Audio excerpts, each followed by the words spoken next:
In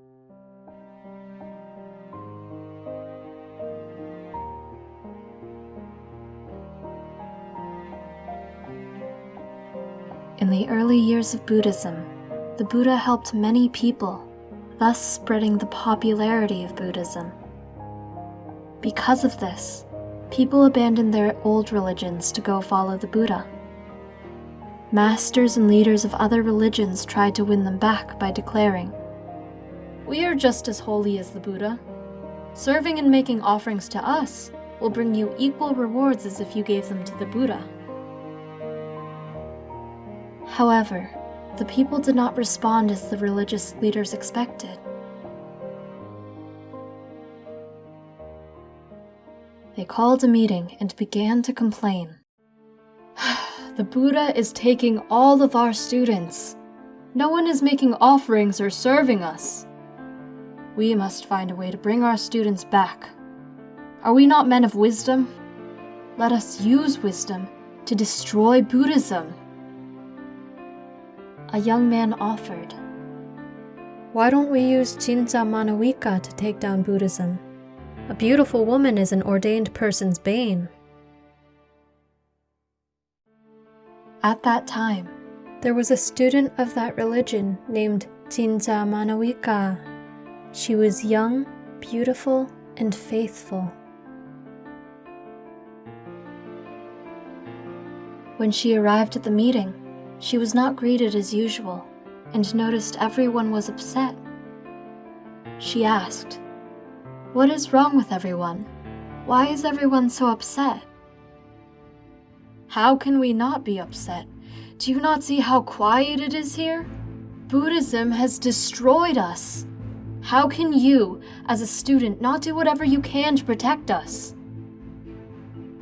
Cinca Manavika thought for a moment and said, "Fear not, I have a way to destroy Buddhism."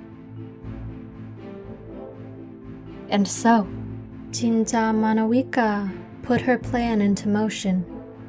Every evening, as people were leaving the temple, Cinca Manavika would walk towards the temple entrance, causing many people to be confused. Why is a young, pretty girl going to the temple at night?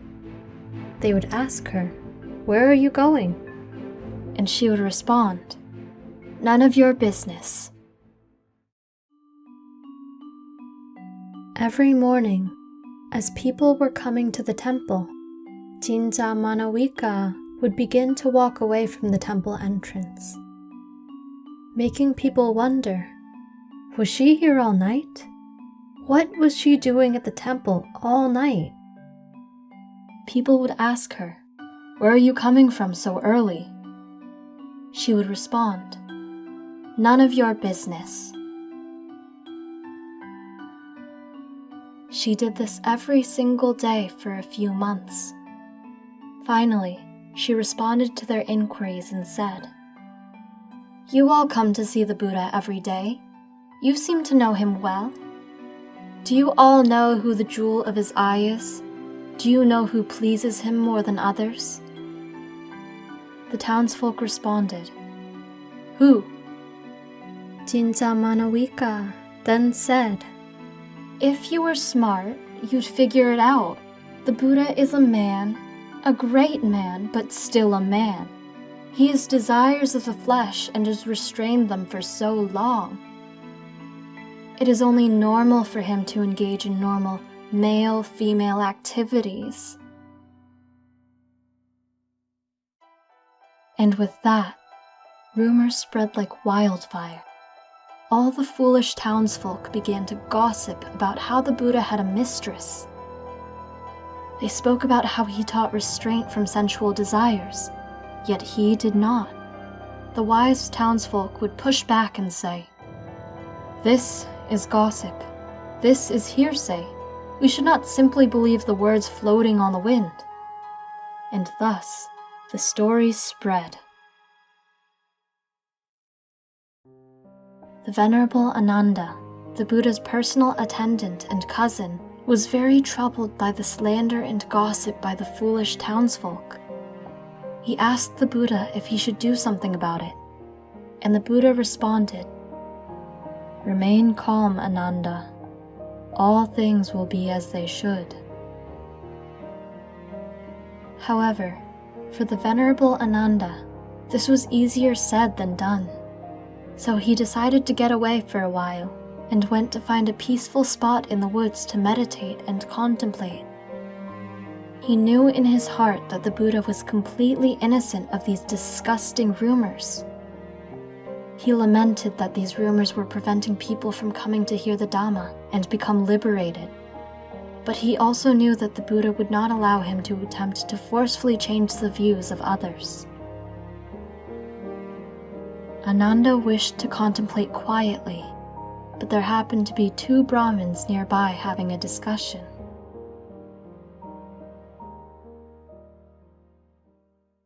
One Brahmin said, "Did you hear about the Buddha's woman?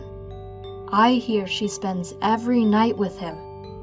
I don't want to believe it, but everyone knows it is true."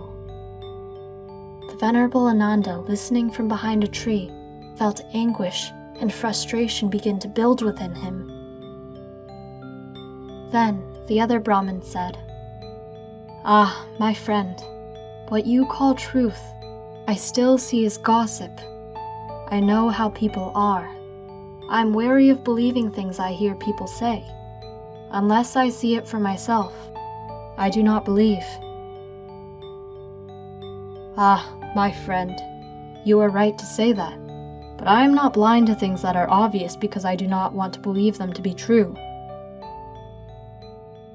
"Then let's just agree to wait and see how things turn out."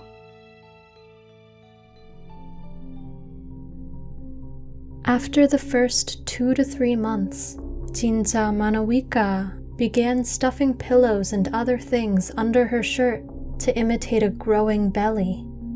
Every month after, she would increase its size. After 8 months, she began to hit her feet and hands to make them look swollen. One day, the Buddha was giving a Dhamma sermon at the monastery, and the people listening were delighted and following along. Cinca Manavika decided to walk right up to the Buddha in front of everyone and say, "You claim to teach others to resist temptation, but you do not. You do not take care of me like you should. You should tell your wealthy patrons to take care of me. You should protect and love me like a true lover would." The Buddha, sitting still and not flustered at all, said, "Cinca Manavika, there are only 2 people in the whole world who truly know the real truth, you and I."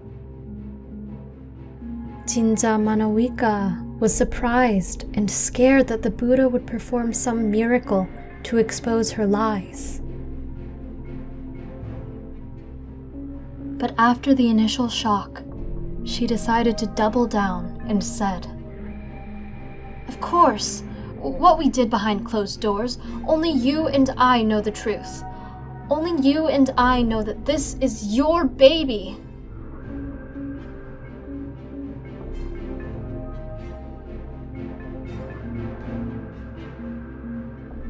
Saka, the chief deity, felt his seat heat up. When he looked down upon the earth, he saw that a holy being, the Buddha, was being assailed. He descended to the earth with 4 guardians, and they transformed into mice. At that moment, the mice deftly bit the ropes that bound her stomach, and the pillows and stuffing all fell out. Upon seeing this, the people in the temple began yelling at her. One group of people also began throwing various items at her as she was running away. And another group of people, who could not accept the depths of her evil machinations, followed her outside and beat her.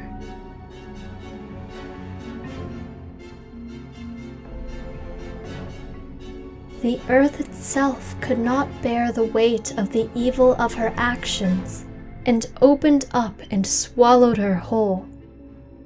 After her death, she was immediately reborn in the Awichi hell, the lowest possible hell realm.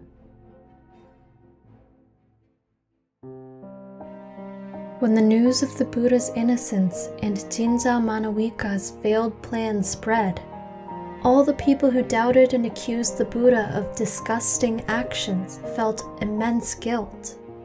They flocked to beg for his forgiveness and listened to the Dhamma. Owing to this, the fame of Buddhism spread, and many people left their old religions to follow the Buddha. The evil religious leaders who prompted Cinca Manavika to try to take the Buddha down were faced with extreme hardships since no one came to support or revere them. Their religions eventually disappeared from memory. Thus, they reaped the karma of their actions. Those trying to harm others that are innocent and blameless will be the ones to receive the brunt of their karmic actions. It is just like someone who throws a bag of feces into the air above their head. The feces will follow the course of nature and fall back down onto the person who threw it. It would have been better for them to have never thrown it at all.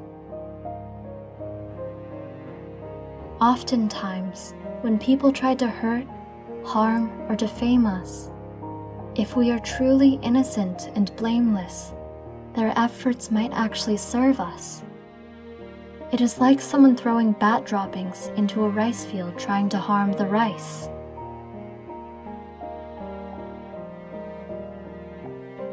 Little do they know that the bat droppings actually help work as fertilizer to help the rice grow. Sometimes, things that seem bad can lead to a favorable outcome.